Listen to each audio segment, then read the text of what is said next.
Welcome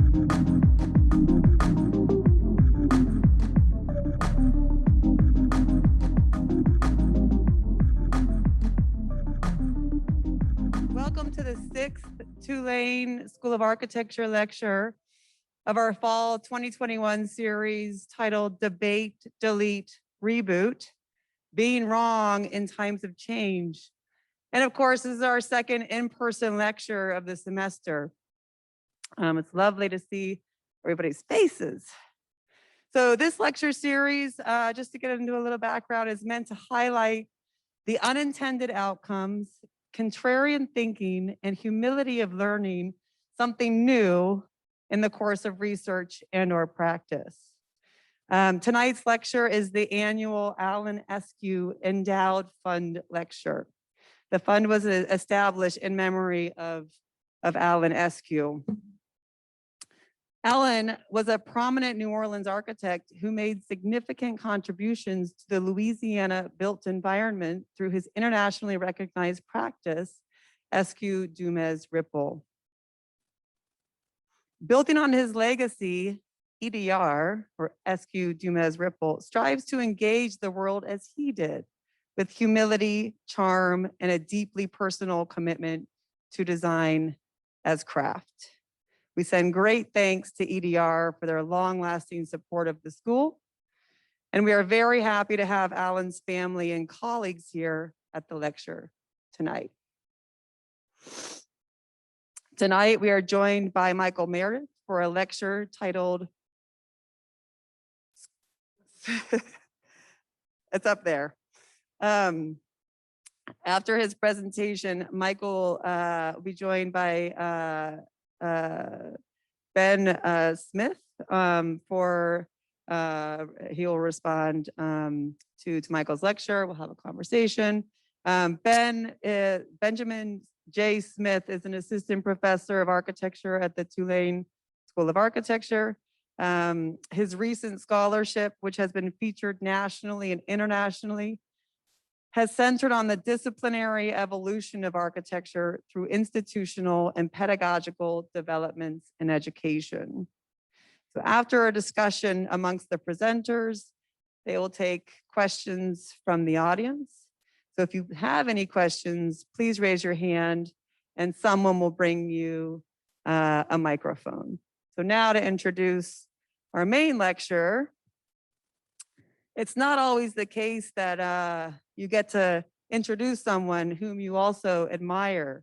And so it is with great pleasure that I introduce Michael Meredith to our school this evening. To begin, Michael is one half of the pair behind Moss. Along with his partner, Hilary Sample, the two founded the internationally recognized architecture practice, Moss, in 2003. Their New York-based practice has developed an impressively diverse body of work, ranging from the large scale and permanent to the handheld and temporary. From housing to objects and the wide space in between, Moss's work tugs at the boundaries of architectural production while simultaneously reinforcing its core. The work is as playful as it is serious, or put a slightly different way, as provocative as it is boring or restrained. At first glance, their quiet transgressions in form, material, and typology are whimsical derivations, but upon a closer look, reflect a deep engagement, a sincere engagement with some economic and environmental particularities of place.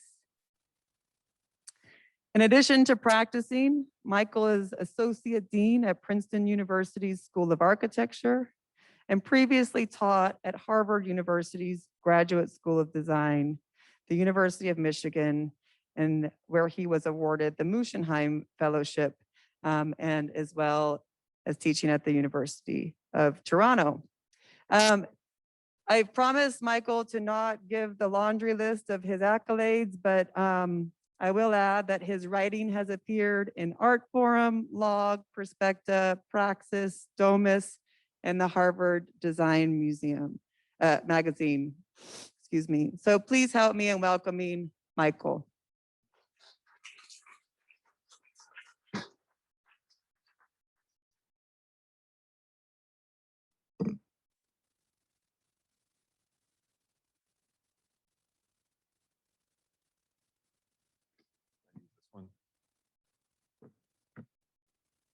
Thank you for the introduction. I didn't know also, I'd met Alan Eskew years ago. I didn't realize this name. It's really honored to be giving this lecture in his name.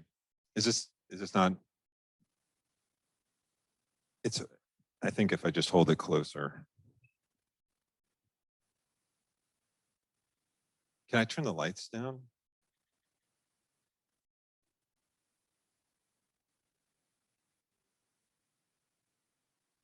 I thought this worked. If I, how do I get the lights down? So, right, perfect. More, keep going.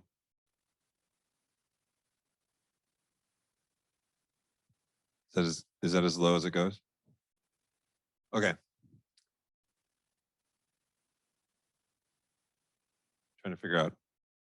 Just doesn't want to click forward or backwards. I'm doing it. There's a blue light.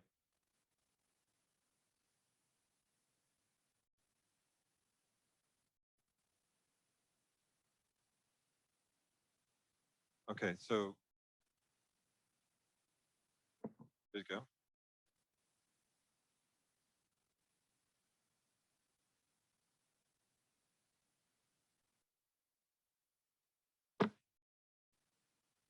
So this is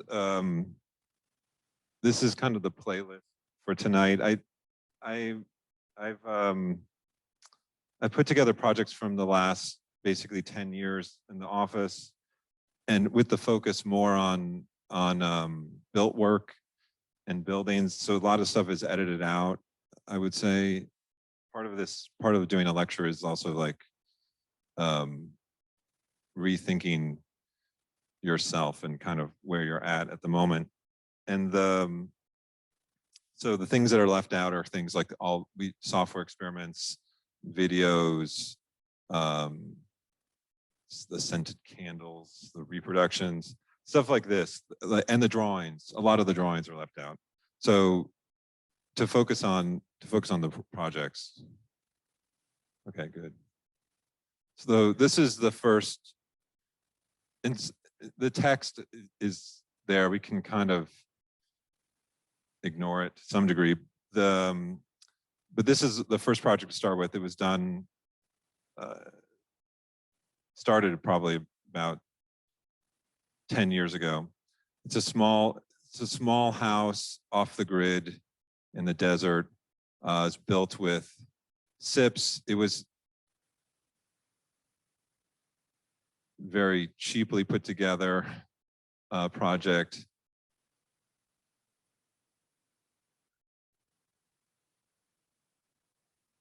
It's clad in, these are the SIPs, kind of like this is like a big,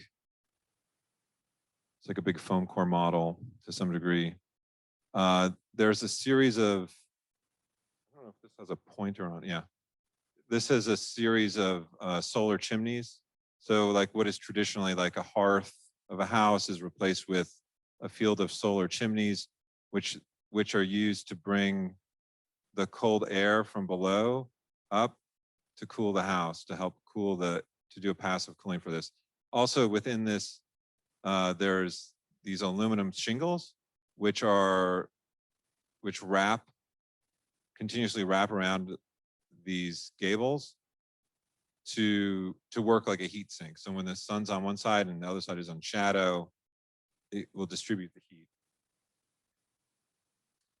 These are some of the experiments with it. When we did the project, it was a kind of system. So there were two versions of it. One that was a long one, and then the other one, which was a kind of scattered field kind of growing out. The field one is the one that was preferred. At the same time when we did this stuff, we were doing I'm going to show, this is the only video I'm showing, I guess it's still a video, but we also filmed all the models of the study models. We filmed really this long one. It was a film or a video called Romance of Systems.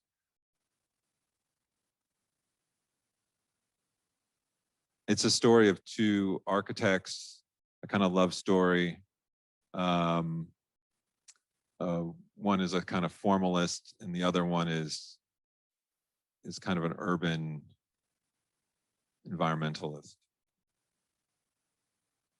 This was our office at the time. This is it built. What I'm going to do is just show some of the work. Try to go through it kind of quickly. And I'm going to try to end on a statement for discussion purposes, kind of where my head is at the moment.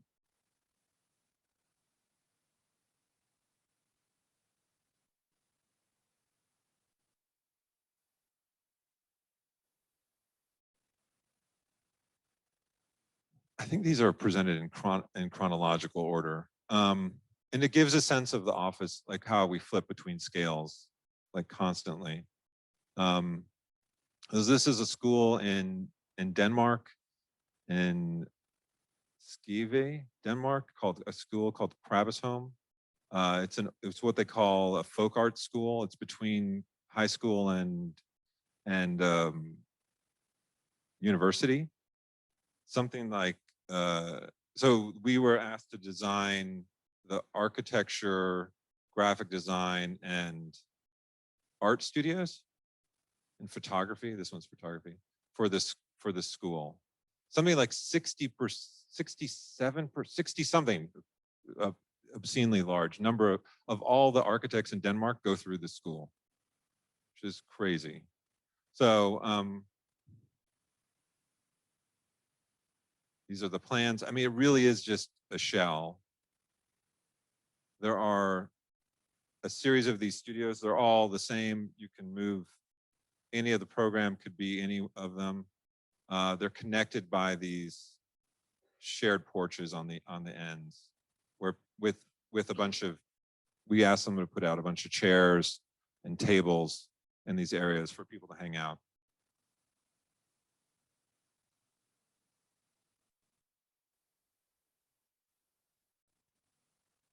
Partially what it does, we were trying to do with it is sort of at one level a kind of informal arrangement, but at the other is trying to make sense of the overall master plan to produce these kinds of spaces. This is a house by Jorge Pardo, which is rotated. There's these old existing like 50s modern buildings that we were trying to turn into, that are similar to this, but trying to use these spaces here and here and here around it.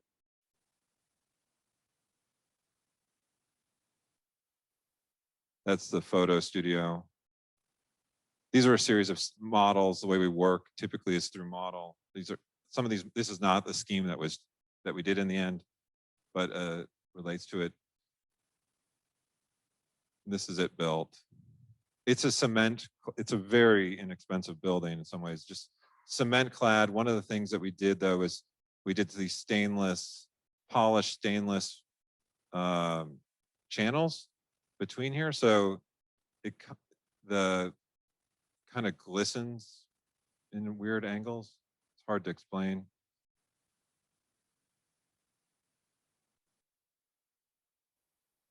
This is it. The buildings are quite thin. You can really, partially the idea is also that you can really see through them. So everything collapses, all the like when you're walking up, you can see through this studio and then on.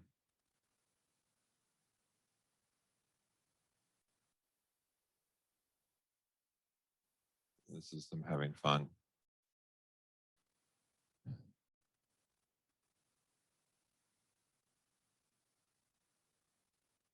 This is a house, a kind of really simple house, just a T-shaped house in Ancram, New York.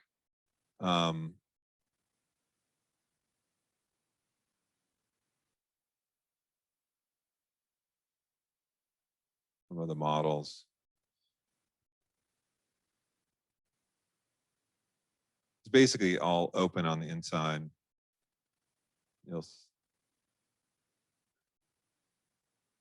Just to really strip down cable form. So everything is open and connected together.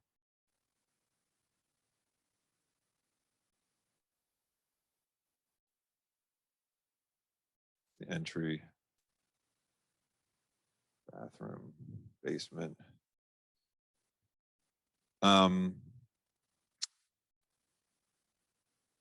After this is a project we did for now. It's no longer around, a place called the ADO in Brooklyn. We were asked to design it was a really weird brief, actually. It was, if I remember correctly, it was something, it said something about for us to interpret utopia and dystopia. It was a really odd brief, actually. You never get those kinds of things. And we developed a system for them to use because they have a lot of different, it's a place for designers to go and do presentations and talk about their work. So we did this system of construction of plank, these small vertical pieces and these horizontal pieces that can be bolted together in many ways. And at the same time, we gave them a book of how to do it, an instruction manual. We gave them lots of examples. This is it. Somebody did some workshop of making robots on one, I think. We also developed these jackets. We worked with Mary Ping. So every time they were changing the configuration, they would wear these jackets that were full of different pockets for tools.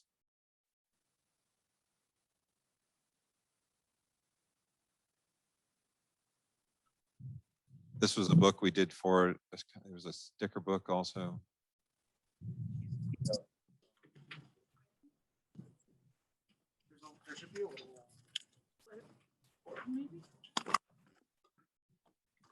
After this, I'm going to show. I like that. The book. I think this is that me? I hope not. No.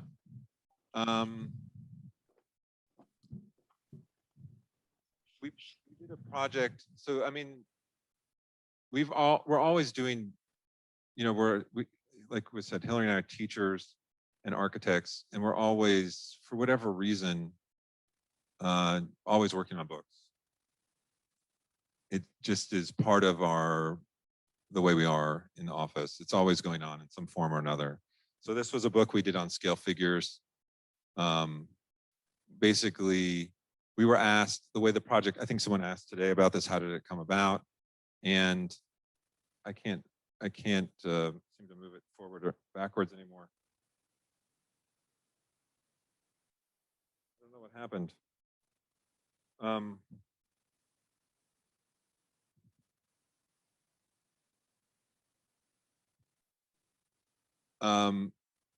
We were asked to take part in an exhibition, a biennial in Istanbul on the human. It was curated by Mark Wigley and Beatrice Colmina, and we did it on scale figures, and we just really went through. We just had like an army of students basically working with us to go through and just collect scale figures out of architectural drawings.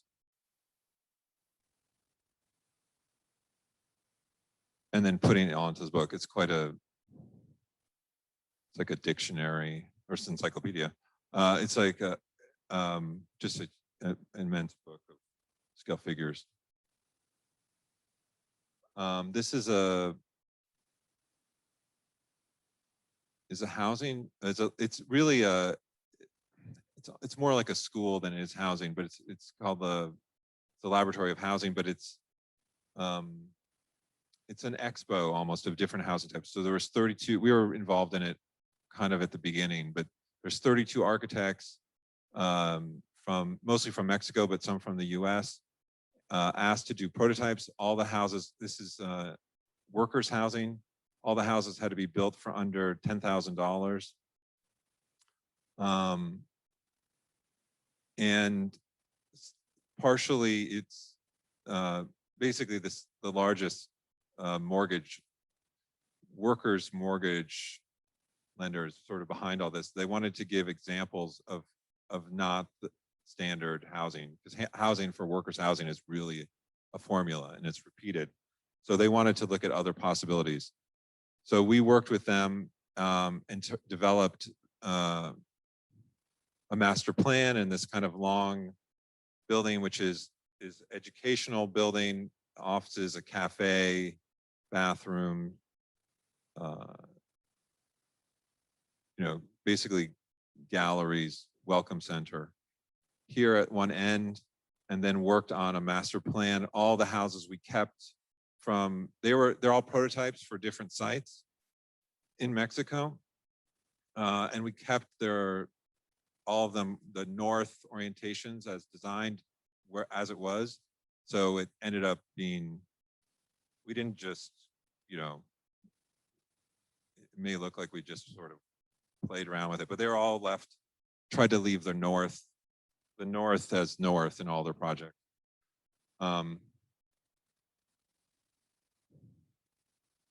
This is the welcome center.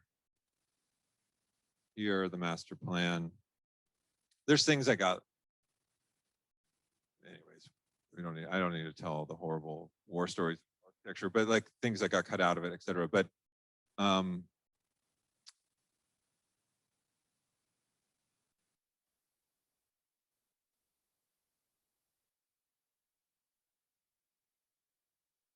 this is it as it was built before the trees really grow in and everything.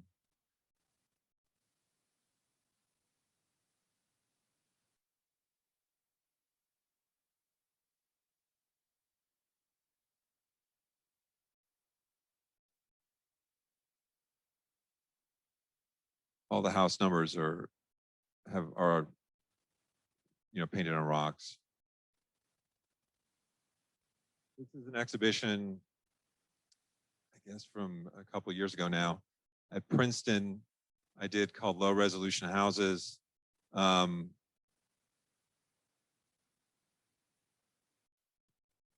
sure what to say about it, but just a collection of houses. In a way, the thought was at the time, I'm always trying to think and write and reflect on what I think is going on in the field of architecture.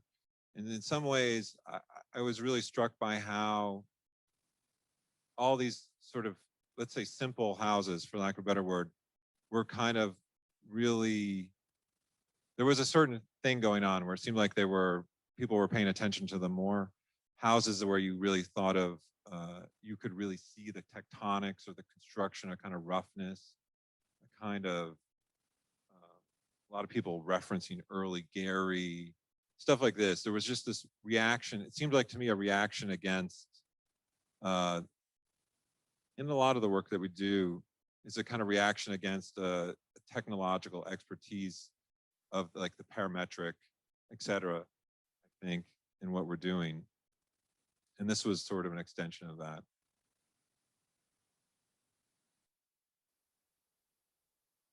And then these are all the models of it. And then these are samples of materials from the houses, et cetera.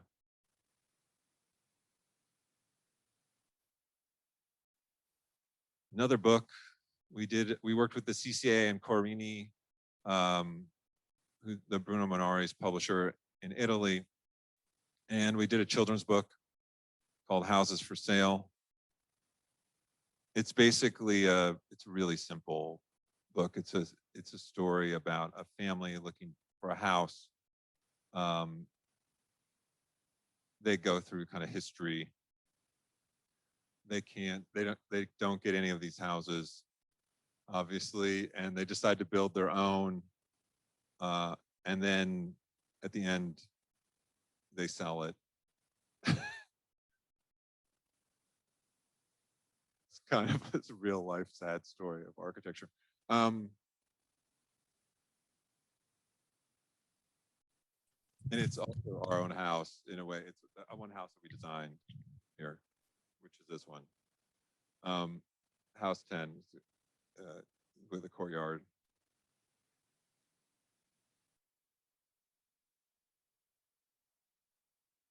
I don't know what to say. This is basically 5 gables all put together. You can see there's a kind of symmetry actually to it with an extra arm here. This little curve, which gives a kind of diagonal symmetry. Anyways, these are kind of, the bedrooms are all equal, and then living spaces are here, kind of around the edges, and kitchen is here.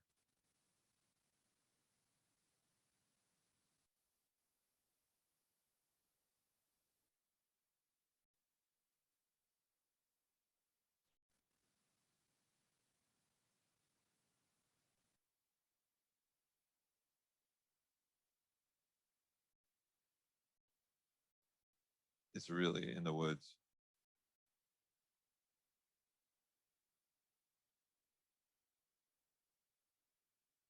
I think this is the first project we did where we've always been doing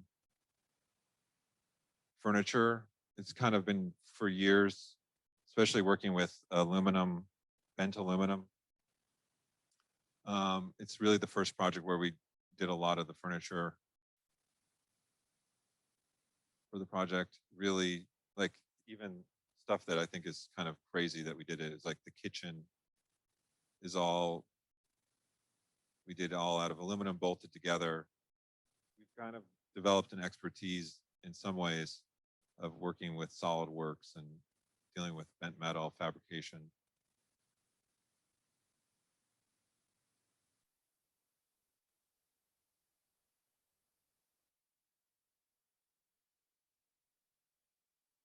And color. Some reason color in architecture is really hard for us to think about, but color in furniture is easy. This is a studio for a photographer.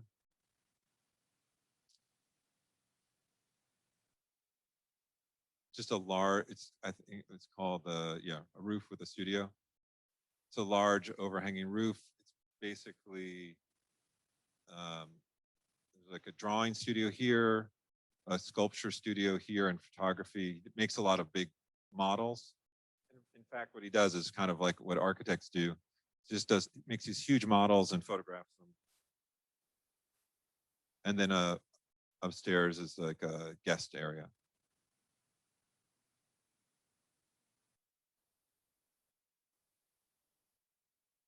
These are some of the earlier models that didn't. That's where we ended up going.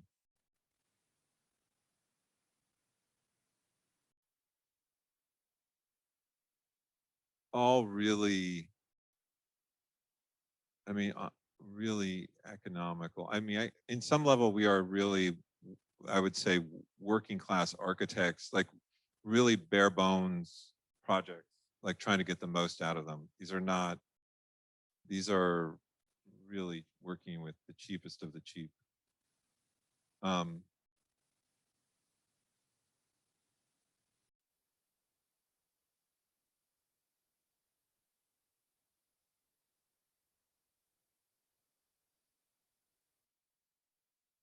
These are all these window shade baffles. I mean, these are also some of the components.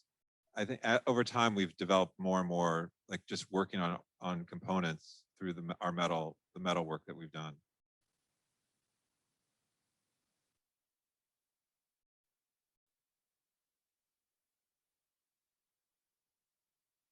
This is a project under construction right now. It's for Tatiana Bilbao did the master plan. Let me see, yeah. It's called Olive West. It's here. I think it goes even further now. It's Emily Politzer is behind it all. The Pulitzer Foundation is over here, Ondo. Tatiana did a master plan, a really beautiful master plan, which is really about kind of a walkable, almost like a town, but a walkable houses with a series of gardens and parks sort of woven in between the houses. Ours is right there. We were there's 4 houses being built right now in this group. It's Tatiana, Productura, Marcia Fredo, and this is our house that we worked on. Basically, 2 bedrooms, living, kitchen, a kind of library guest area. This is the basement. Skylights. Has, like I said, it's 2 chimneys. So one side is this chimney. The other side is actually a skylight.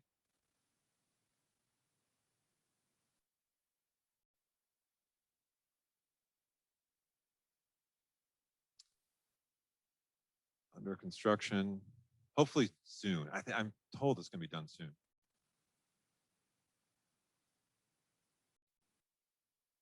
We've also recently been doing, in the last few years, some bigger projects for us, which is a couple affordable housing projects.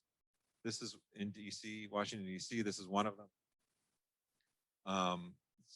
It's in Eastern, it's in southwest area of DC. This is also one of these really bare bones kind of projects. But one of the things we were able to do is, I'm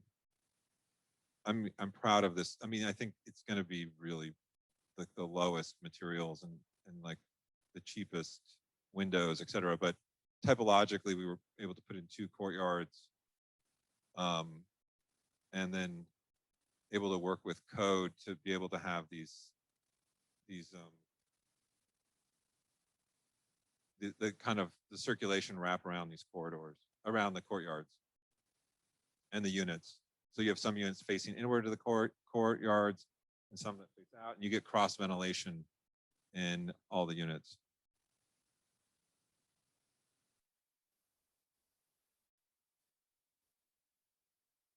Rendering under construction. This is a small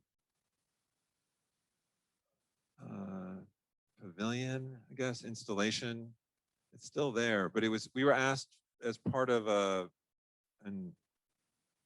biennial thing. I don't remember even know what the context was, but like there was 3 of us asked, Go Hasagawa, Kiana Fabe, and us to do pavilions in Versailles. And we were asked to do a school. So it's a school for children. That's the site plan. That's the 3 pavilions. We asked to do an outdoor school for children where they would teach the architecture students. The local architecture students would teach architecture to children.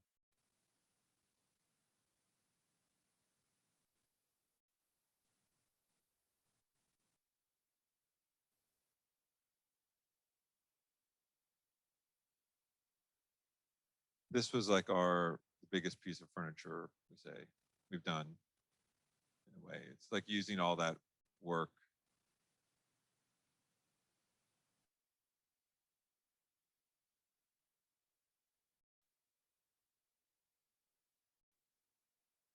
It's still there. They still use it.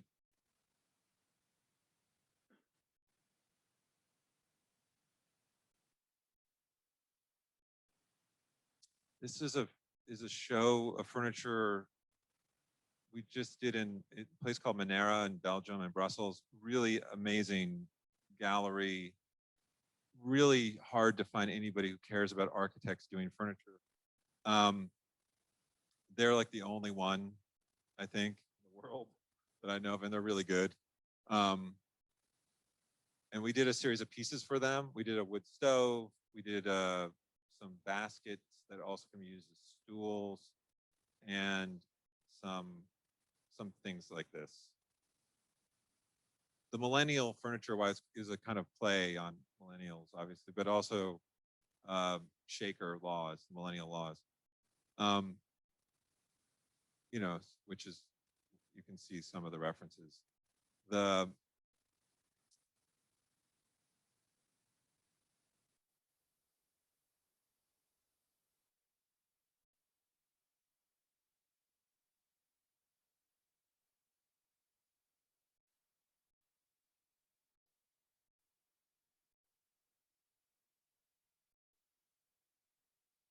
It's all bolted together. We never use welds. I mean, we probably should at some point, but we typically use bolts for everything. It's a lot cheaper. This is a house in upstate New York. This is stuff that's in the works at the moment, or started a while ago, but it's a single family house.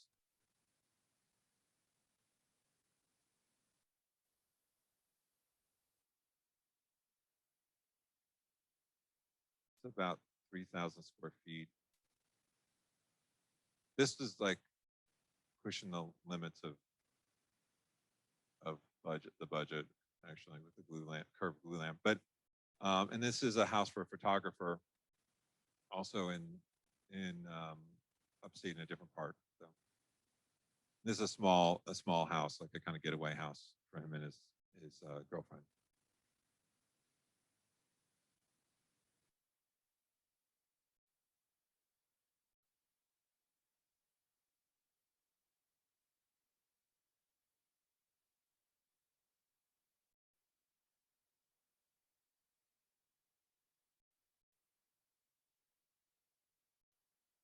This house, one of the things we're doing is like doing the siding ourselves, like this is like a bit of risk taking of an architect, but trying to do the siding ourselves out of aluminum. This is a recent book. It's coming out now. This is the last book to show. What we did we started actually before COVID hit, but we were looking at vacancy in New York, as like retail vacancy and office vacancy, but whatever data we could find, primarily retail vacancy is the most well documented. And we just went through the public data available to us to look at things. So like, and these are some photographs we did of like, these are spaces that have been vacant for 3,502 days. And part of it is 1,250 days. It's just looking at all the space that's available. There's something like, and this is really conservative, but like almost, it's over 32 million square feet of documented vacant space, but a lot of vacant space isn't documented. So, and it's to suggest in the book, kind of change of zoning is needed, just like Soho with manufacturing changes previously, but also to reimagine these vacant spaces as housing perhaps, or other social services that are needed in these areas. So we do some design studies.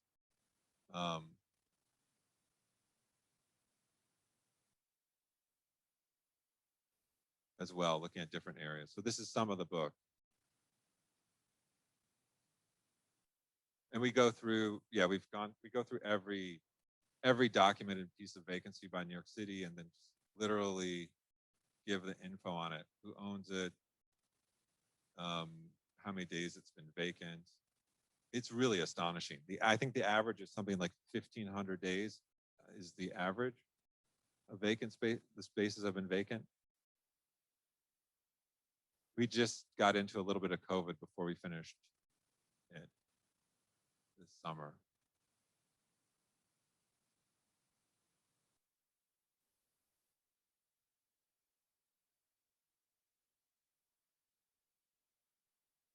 And these are some, we just did some quick studies of like imagining, you know, in a way like Amsterdam or something, like housing on the ground floor or other possibilities that could happen. And this is kind of the, I'll end on this, then we can have a discussion, but, and I'll read it as boring as that is, but it's hard for me to do otherwise. But this is kind of some thoughts in progress at the moment, and working on another exhibition coming up. So it's called Thinking About the Debate Between Cornell West and Rem Koolhaas at MoMA Pragmatist Conference in circa 2000. For better or worse, realism is typically pitted against abstraction. Abstraction thinks at a broad scale. It is utopian, theoretical, geometric, diagrammatic, removing contingencies for something more ideal or systematic or meaningful. Realism, alternatively, is smaller, more local, material, and constructed. It engages with the messy relativism of contingency. It is what it is. Abstraction prefers theory. Realism prefers history. Some think realism has a socialist agenda against the elitist class politics of abstraction. Some think architecture is a religion of abstraction. Novelty comes through reworking relationships between things already, in realism comes through reworking relationships between things already in the world, while abstraction achieves novelty through the rupture of newness, defamiliarization, remaining abstract, ideological, tautological, and aloof to everything around it. It relies on translation, planar geometry into three-dimensional art form, or three-dimensional form into words, music into visual art, aesthetics into politics, signifiers and meaning and ideology. Realism is indifferent to signification and ideology. It takes deadpan documentary photos of the situation. It operates pragmatically. It doesn't think scientific empiricism and religious belief contradict each other. They just both are. It uses whatever is available in the world, including abstraction. So realism, it's all something to use. It doesn't care if it's completely logical or consistent. It mostly cares if it's real. And like most real things, it can be both simple and complicated, depending on your point of view. The more you look at things and the points of view you see, the more everything feels distant and abstract. In our world of media constructed of disconnected windows, the abstract and the real have become interchangeable and vague to some degree. Architecture, like almost everything else, has become a fragmented archipelago of different realities, each with their own truths, meaning, and value judgments. And in some ways, what I'm trying to say is like that they're at this, I mean, I think they always are, but it seems that particularly at this moment, like realism and abstraction are kind of impossible to separate. And although architecture cannot exist without either, it seems that the abstraction of architecture is, I would say the abstraction is only furthered the distance between us. And perhaps we need to share in a more local collective reality instead of continually trying to escape from it. So sort of trying to propose a sense of realism, or sort of shifting it if there's a kind of metric between realism and abstraction, is sort of move a little bit more towards realism. That's it.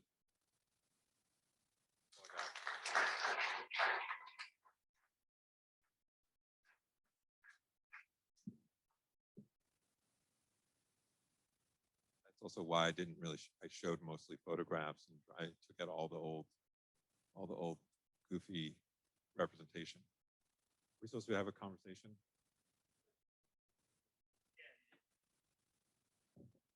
That was fantastic. I love the work. Thanks. I mean, I've been a fan for a while, and like Carrie, it's an honor to be able to have a conversation with you and with somebody who I admire so much. I was frantically scribbling notes while you were talking, and one of the things that I wanted to pick up on was an idea that came out of the Hewitt text that you'd shared with me Yeah. a few days ago. Yeah. an amazing text. I had to dust off my, my Hayes anthology and get that back out and check this thing out. It's from like 1977. Yeah. And it was a text on formalism and realism. And I love the ending of the text where Hewitt makes a case for a realist perspective. And he says, this is a quote, he says, to make heritage available for use. And I was curious if you could talk to that kind of quality that Hewitt is articulating. And if that speaks to some of the ways you're thinking about abstraction and realism and sort of finding architecture that collides those conditions with this idea of heritage. Yeah, I don't know. I don't know how to answer that totally, but I really love that text. It was like it's a weird find. And what I get out of it, I don't know how to respond to heritage, but I do,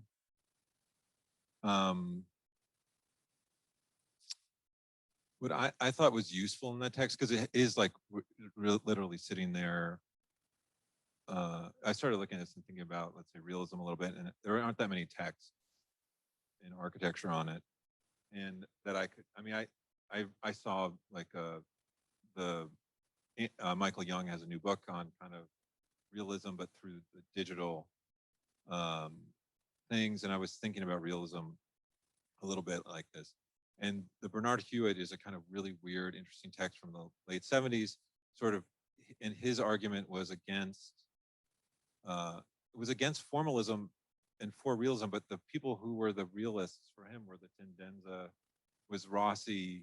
It was the people we would think of as formalists. And so I thought it was always super interesting, and in a way it was kind of just confused me in a certain way about like what is what.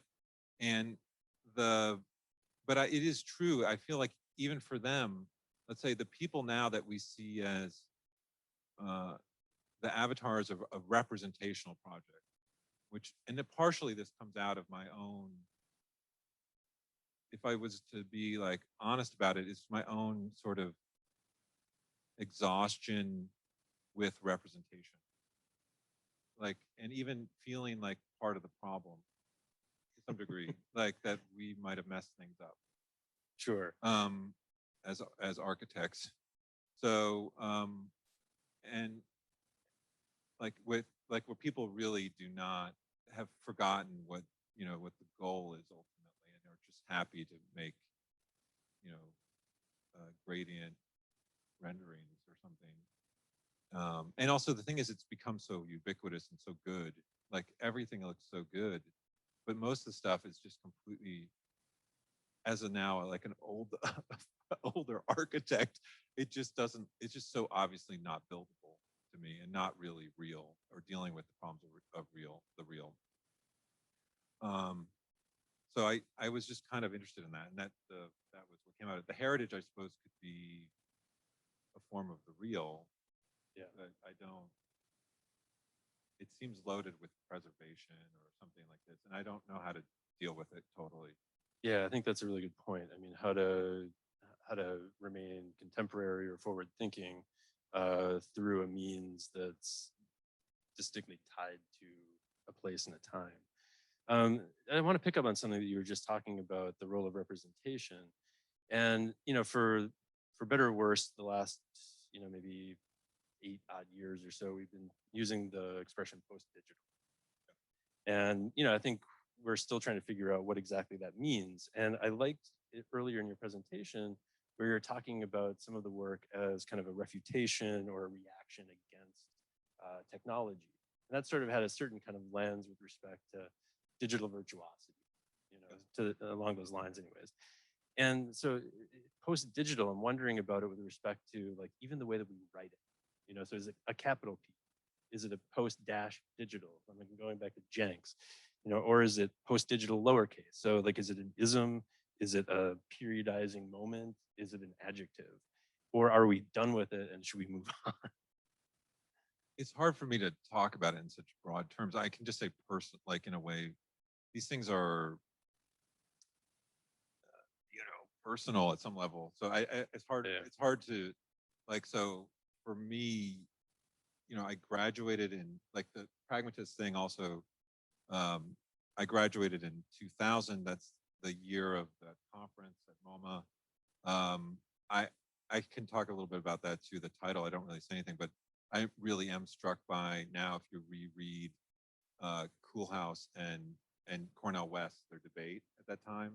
The thing, I mean, most people say like the funny thing is like people who were there, like if you talk to them, like some colleagues who older colleagues of mine, they'll say, "Oh, it was nothing. It was not even that interesting a conference," and it probably wasn't. But for me, it's super interesting, like to go back and look at it all. Like, I think if you were there, they might have just been like, "Eh." But there was some interesting text that came out of it, or things. I mean, like the post, talking about post, like PostCritical was defined at that moment. Projective was defined at that moment in that conference. Yeah. Uh, the the the kind of the next 20 years almost, it seems like we're kind of laid out a little bit there. And one of the things, the debate between Coolhouse and Cornell West, you know, there it's really interesting. I mean, there it's neither, no one really wins it per se, but like, you know, Rem is Rem, and he sort of represents a kind of neoliberal architect, a global architect operating in the world, and um, sort of riding the waves of capital, is sort of assuming a kind of generic subjectivity where everybody can get it. He really makes fun of the whole conference. Makes fun of, it's very smart and witty, and he makes fun of it being an American thing because they talk about American pragmatism. He's like, you know, only the Americans would say it's about America or something like this. The French never say it's about, like, whatever. He goes through this whole thing, and Cornell West um, kind of is really interesting and kind of counterpoints Rem and says, listen, what are you talking about? If we don't have these, even nationalism, which is really a hard thing for me to deal with personally, we don't have these things of the stories of architecture, or we have the discipline, or we have the history or heritage, I suppose. The, you know, what you have is just capitalism takes over. It's just the market will take over and win. You need these things. You need the problems of identity. You need the problems of history to always to be there, so that it's just not a problem of fulfilling the flows of capital. It's like an old school kind of socialist academic perspective, I would say, as a kind of an old liberal social thing. And like, you know, uh, in a way, I think Cornell West seems like at the moment more like winning that argument. I feel like there's a kind of exhaustion with a kind of global perspective, and or whatever was considered global, it really wasn't global. I mean, the thing is, you could say it wasn't global. It was really, you know, Dutch, European. But I don't know where I'm going with that. Anyways, so No worries. I mean, maybe I don't want to drag out the representation thing too much, but I mean, I'm really interested in the position that you're taking, where you're seemingly to critique yourself. yeah. You know, and what do you think is either next for your work in the spirit of visual communication, or what should architects be focusing on as a as a as a means to speak? You know, I teach also. I teach first year, and what I was talking about this with earlier, it's like I changed the pedagogy a little bit. I mean, it was really based in representation, I would say, before, and now it's like maybe it's still there. I can't. I mean, still like we're still formalists at some basic level, let's say. The but you know, the things for me is like trying to engage with others more. Like, so they have projects where they have to work with a client, or you know, really simple stuff, not to get rid of, like, let's say the, you know, let's say formal analysis or abstract, all these abstract projects of architecture, but to also bring in this other stuff to think about. like to try to have it's really hard, but have a conversation around construction and money and cost and things like this as an architect, like trying to bring a little bit more of the real into it. What I was going to say is I totally skipped over your last question, which I thought was, and I started talking about RAM and Cornell West, but the thing about the reaction against technology, the it's definitely there. I mean, like I was going to say, like I graduated 2000. When I was coming out of school, for sure, the discipline was really all about fabrication. I remember as a student watching Shop present, and they were saying stuff like, the future is going to be mass customization. We can do anything. It's going to be as cheap as anything. It's going to be easy. It was sort of a utopian vision of technology will make everything seamless and easy. And everyone wanted to believe it. I mean, when I was the Muschenheim gig, I was hired as a fabrication person. I was like, I knew how to do the G code. So it was like, I was into that world. And our earliest stuff is definitely all about a kind of parametric, has it in there, kind of parametric models and stuff. And I think very quickly, if you're operating as an architect, I just really quickly realized it wasn't what it was made out to be. It really wasn't making things easier or cheaper or better. And I feel like there's been a sense of that in general, like technology that's supposed to make everything easier and better. It's not like it hasn't done some of that, because it has made some things better, but it has it's a double edge. It also has produced all sorts of other problems. So, we have, for whatever reason, probably reacted. If we're contrarians in the reboot, delete, wrong model, that is one of the things that we've challenged, I think, for us, like coming out of it. I mean, it's super interesting because I mean, the role of technology in architecture probably hasn't impacted the design of, well, hasn't impacted the way we use buildings, let's say, as much as maybe something like this has. Yeah. That we interact with probably more so than we do with the buildings that we live in. And so, what's the role of technology then in sort of rethinking the way in which we inhabit the world or spaces? And one of the ways that you're talking about it, it makes me think of, and I graduated in 2007, so I was kind of at the tail end of some of that. Yeah, you saw the highlight reel of Yeah. that moment. And I think what you described is sort of a simplistic way to think about what you just described, was this kind of moment of the difference between wow, huh? Yeah. Or huh, wow. And I think the former was the reality that sort of ensued. And now there's been a question or a critique of how to leverage the tools that we have to be more effective and critical designers. So, I mean, I want to pick up again maybe on this idea of realism. Yeah. And what I love in the text that you have behind us is sort of this idea of architecture as the kind of questioning this dialectic really between ideas and things. Yeah. And how do you see? I just want to maybe get your thoughts a little bit more on the way that realism sort of presents an opportunity to deal with those two, the dialectical condition. Well, I set up a dialect. I mean, a lot of times I do get accused of like setting up these dialectical conditions sometimes, but so like the low res, high res, or something like this. And but for me, I was just trying to think. I do think that you need, like, because I teach, I'm really interested in how people make decisions, especially students nowadays, or how anybody does as an architect. And to be honest about it, I think most people probably make decisions based on beauty or something, but we can't really talk about it that effectively. Or you make decisions based on other things that aren't so rational.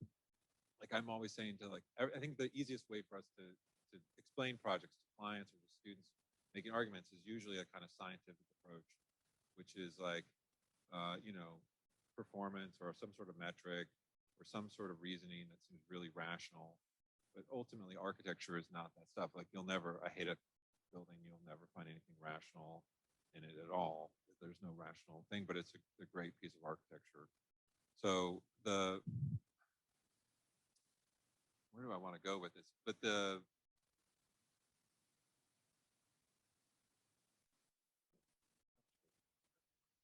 like Ideas what versus was realism? Yeah, like I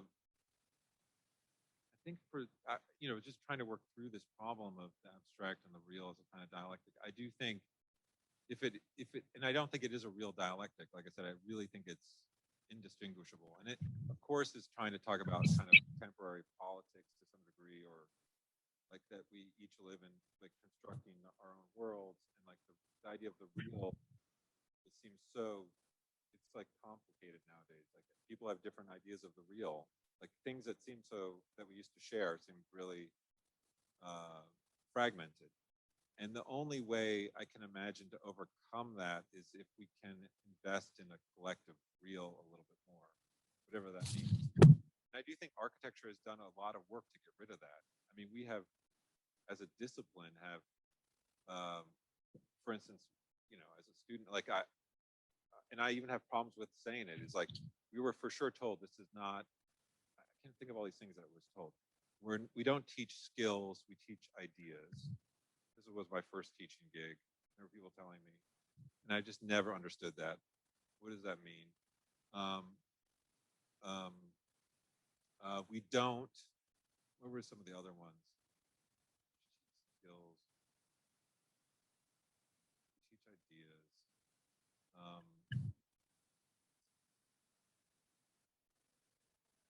Yeah. Oh, sure. Good. Yeah.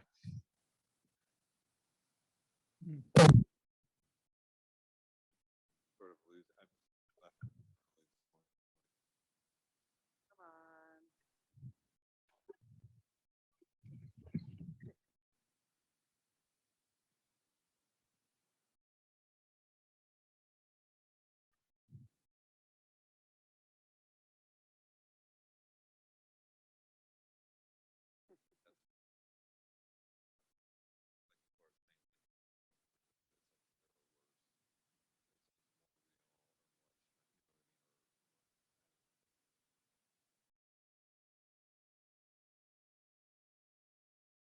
Not that. It's probably too complicated. Or did I make it? Yeah. Hi, Michael. My name's Nick. I'm a student of Gary Penn's. A lot of people here. I've read a lot of your work, and I question this shift, this rethinking. Is this a reaction for all of us? I'd like to a larger existential question of our existence in the face of climate change, and yeah, is that something you could expand upon? Maybe it's related, but I also don't. Yeah, I don't know. It could be.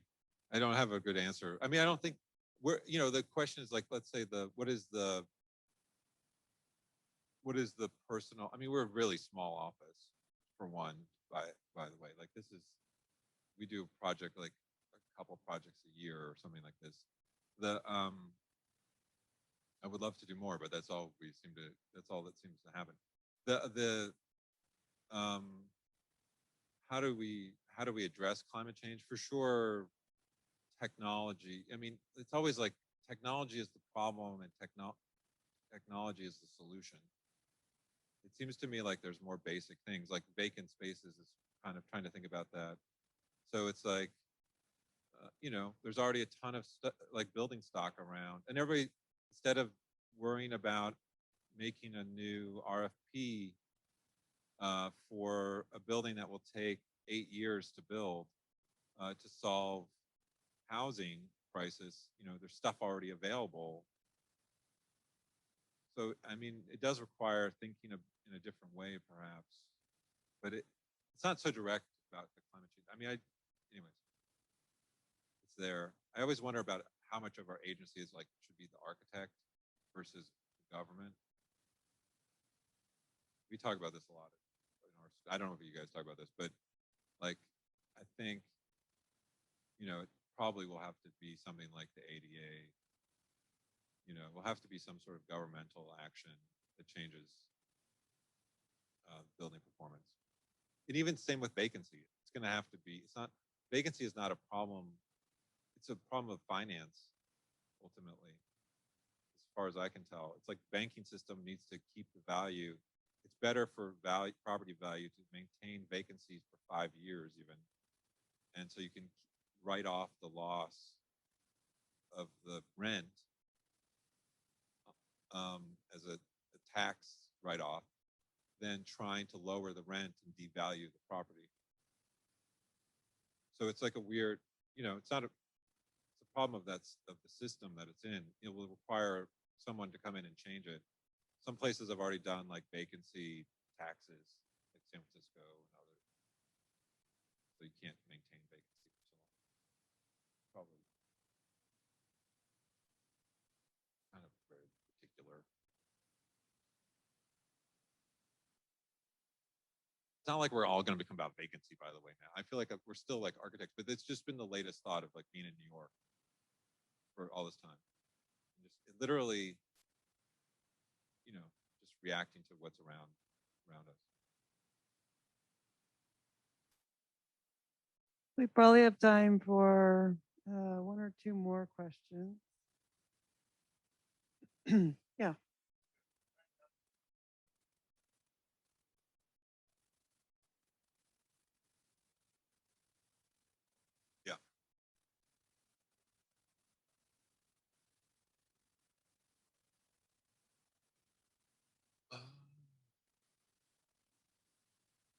It is a totally different scale, but I would say it was not, and it's still going on, but it's not been a really great experience, to be honest. As a working with, I think the only way to do it, development is really there's just totally different values at stake going on, and like I think architects, probably the architect as developer is a way better model than the architect working for a developer ultimately, because the developer is just, they are making so much money and they don't care. I always find architects are kind of strangely altruistic in some ways. Like they will give up. I know so many architects who've been like, they really want this one thing, they will pay for it themselves, which is so, what other profession does that? So it's like, I would rather have architects running development than developers. Yeah.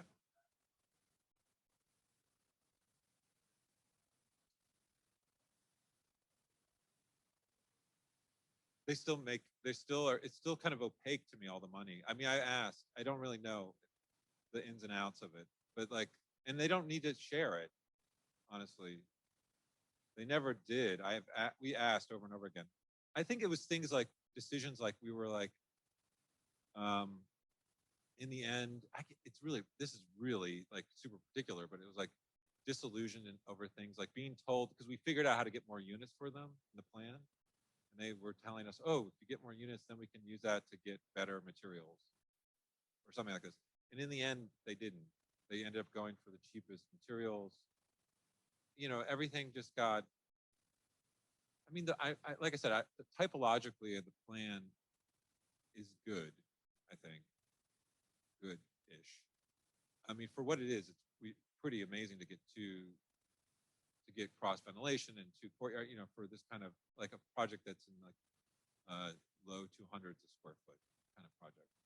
And so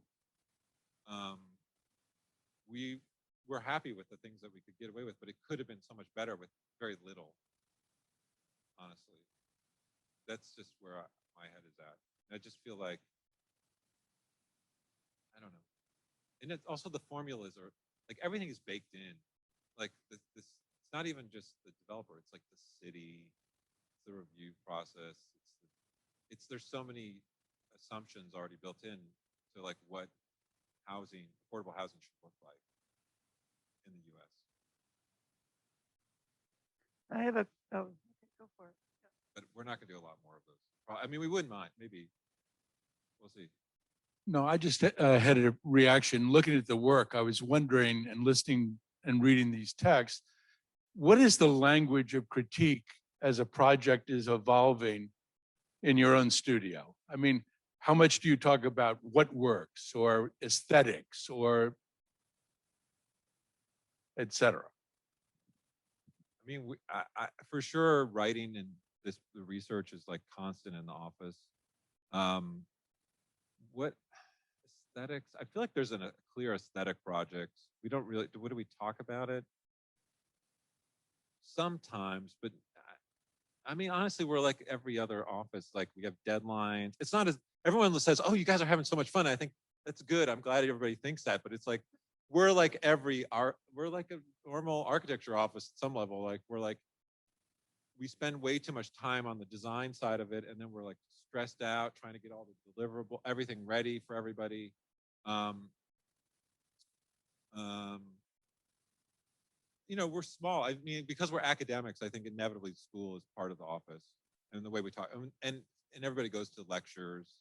Everybody, we try to talk about what's going on out there. We have good people in the office right now, and a lot of them are our students that stay and come after, you know, after they graduate, come work for us. Yeah, the culture of critique. I think it's there, but it's not. I mean, I think it's there. I think for us, it's like there is a shift. Maybe it's a generational shift. Like for instance, when, let's say the houses with the pitched roofs. I can tell you, I have colleagues who just get really worked up about that. They go, the pitched roof is like they think of it as neo-postmodernism. And they really, like, we're on the wrong side. We're like on the wrong side of history or something, like, you know, against abstraction, I guess, or something like this. And you know, for our sake, it was like, and they'll see like, you know, they'll see pediments or something. One guy said he sees Christmas trees, but it's like, so the problem of signification is like really there and strong for them. For us, it's just like, it was just a cheap, it was like you had to deal with it. If you wanted to build a house in this climate, in the climate that we're in, with the kind of budget you're dealing with, it had to be pitched roof. So it was like, how do you deal with it as an architect? And in some ways, we tried to figure out how to bring it into a kind of aesthetic language, perhaps, or some sort of body of work. I think if anything, the one thing we are interested in, and we talk about a lot in the office, is like how to produce a body of work, more than it being a critical project. Like, how do we take all these different things, a house, a book, whatever, a piece of furniture, and how does it all go together? Because inherently we're producing these one-offs for one client or somewhere in a different place, in a different situation. And we want it to sort of work with this other thing that we're doing that's somewhere else with a different client and a different thing. And we're conscious of that, and we talk about that a lot. Like but at the same time, a body of work, you don't want it to be like repeating the same thing over and over again. It's like, how do you move it? You can only move it so far. You can't wake up one morning and then just be like, okay, today we're going to be Zaha Hadid, you know, or something. Like, you just can't. The work kind of pushes, like, the work at some point has its own pressure, and you kind of follow it as an architect. You're kind of like you don't really have control over it.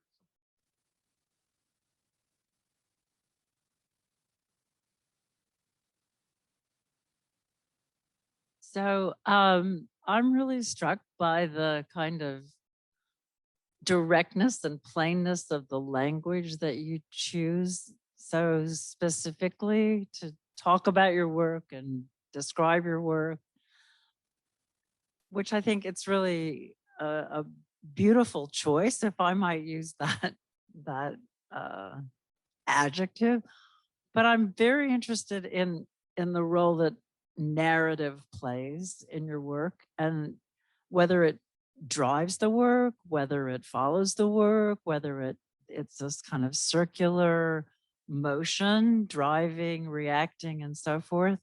Could you talk about that? Yeah, I don't, it doesn't, it's there for sure. It coexists. I mean, there has been a lot of work over the years to kind of develop the written language as well. Like for sure, one of the pleasures I have in the office is like trying to figure out how to make it a sentence shorter. Like it's a strange thing, but usually I think it runs in parallel. It doesn't really follow or lead. It's just there. I never really understood like the relationship of, let's say, meaning or narrative to a building. To me, it's always, I'm pretty much a relativist. Like I don't think, I think you can apply lots of meaning to lots of buildings and lots of narratives. But at the same time, we need them as architects. So it's like impossible to separate it, but at the same time, it's temporary, that relationship. So I think we're aware of it, and we just, like, I was talking to somebody and they were like, they believe objects really exude a narrative on its own. Like objects will speak something. And I don't know, I don't really believe that. I think we project it onto it. Like, I don't think it's inherent to an object. I think an object maybe can make us want to find meaning in it or find a narrative for it. But I don't think it's inherent to it. Like, I would say it's like classicism can become fascist or democratic or whatever. It can become many different things over its life, and many different narratives get put on it, have been put on it. And somehow it still persists. I've got a question. Oh, I should leave it. No, please. Yeah, I think that this narrative that you have on the screen that speaks about realism being pitted against abstraction or working in conjunction with abstraction is really relevant and poses a lot of interesting questions for us today. You might also think of it about the relationship or moving from a deconstructivist attitude to a more holistic approach. Although architectural theory is obviously really important to the way that we work within the curriculum of architecture schools today, because it kind of makes this conceptual framework with ethical issues and geographical issues and economic and social and et cetera. Like, it has this conceptual framework that we work within. So architectural theory is really important, but sometimes I think that we get so deeply involved in theory and academia that we more and more become removed from the way that the layman perceives architecture, or the non-architect, or anybody who's not in the academic field of architecture. I think that they probably see buildings more as objects that you walk in. So I'm just wondering if you could elaborate on that a little bit more, or perhaps tell us some ways that we can become more involved with the real and within architecture school as it relates to non-architects. Yeah. I really like that idea. I don't know. I always think we should change the jury system and just bring in a lot of non-architects or some other people. But like, it would just change things radically. But it's also hard to do. I mean, like the Hewitt text we were talking about, the Bernard Hewitt text, for sure. For him, it was like some of this stuff is from that. Like for him, realism. He has a Bertolt Brecht quote at the beginning about realism. A realist in art is a realist in life, basically, something like this. And but his whole thing is like, it's a socialist project. Ultimately, realism, it's like, it really is against elitism of formalism of the form. But like the irony is, it's like that's Rossi and these people who we don't think of as realists anymore. Like the but that so it's complicated. But that realism was a kind of for him was a really an antidote to formalism as an alternative. And it was a kind of, it was a lot of these things, art and life. It was kind of a lot of these dialectics over the years, let's say, that kind of playing with, but it's yeah, how to change it for me would just be bringing in other people. I mean, I think everybody goes through this as a student, and even now, like even as an architect teaching, like when I present work to my family, there's always an embarrassment at some level. It's like oh, my mom is like, oh, it's so nice, you're creative or something, but my brother and sister are just kind of like, oh, it's nice, but they like some way it's totally alien to them, and it's like it's not for them or something. It's for somebody else, always, architecture, which I think is really a big problem in the field. And how do we overcome that? Well, we're just about at time. So I think we should thank Michael for his amazing lecture. Thank Ben for his